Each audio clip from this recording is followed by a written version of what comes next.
মিরপুরে শুরু টাইগারদের স্কিল ক্যাম্প। প্রথম দিনে যোগ দিয়েছেন কোচ জুলিয়ান উড। ইনডোরে শান্তা লিটনদের পাওয়ার হিটিং এর দীক্ষা দিয়েছেন এই ইংলিশম্যান। তবে এদিনও ছিলেন না তাওহিদ হৃদয়। মায়ের অসুস্থতার জন্য ১৯ আগস্ট পর্যন্ত ছুটি নিয়েছেন তিনি। মাঠে সবার আগে হাজির জুলিয়ান উড।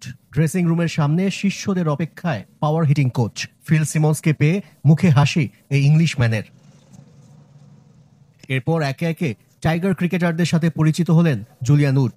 সবার আগে মোস্তাফিজুর রহমান। কাটার মাস্টার এবার পাওয়ার হিটিং এর মন্ত্র আয়ত্ত করতে চান।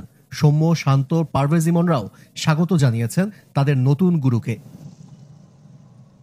বৃহস্পতিবার ঢাকায় এসেছেন pace bowling coach Shaun Tait. তাসকিনের সাথে লম্বা সময় ধরে আলোচনা করলেন। নাহিদ রানা, তানজিম সাকিবরাও উজ্জীবিত।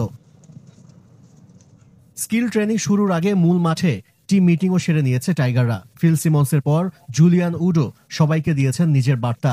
এরপর ফিটনেস ট্রেনার নাথান কেলির অধীনে রানিং করেছেন ক্রিকেটাররা। তবে এদিনও অনুশীলনে ছিলেন না তাওহিদ হৃদয়। মায়ের অসুস্থতার জন্য ১৯ আগস্ট পর্যন্ত ছুটিতে থাকবেন তিনি। দলের সাথে সরাসরি যোগ দিবেন সিলেটের ক্যাম্পে।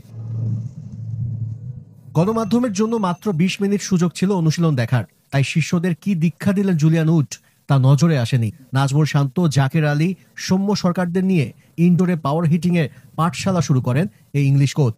আর একাডেমি মাঠে ৩ বাঁহাতি ব্যাটার তানজিদ তামিম, পারভেজ ইমন ও শামীম পাটোয়ারির স্কিল নিয়ে কাজ করেন মোহাম্মদ সালাউদ্দিন। তাসকিন, শরীফুলরা কতটা ছন্দে আছে পরখ করেছেন শন টেইট।